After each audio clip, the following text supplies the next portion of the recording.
त्यांना नेहमीच उशिरा उठून चिंतन करण्याची सवय असल्यामुळे विधानसभेच्या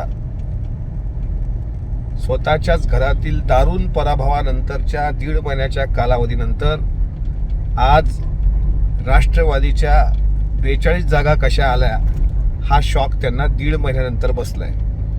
तरीही आम्ही त्यांना सांगतो की राष्ट्रवादी काँग्रेस पक्षाचे नेते आदरणीय दादा ज्या पद्धतीनं रात्रंदिवस कमाल कष्ट करतात, मेहनत करतात, शेती असेल, कला असेल, इतर जे कोणते क्षेत्र असतील, त्यामध्ये राजकारण असेल, या सगळ्या गोष्टीची मेहनत खऱ्या अर्थानं 42 जागेपर्यंत त्यांना घेऊन आली।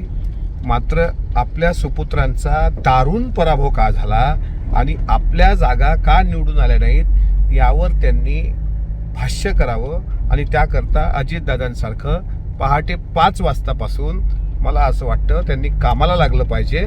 त्याच्याशिवाय अजितदादा नावाचा विकास पुरुष त्यांना कळू शकणार नाही।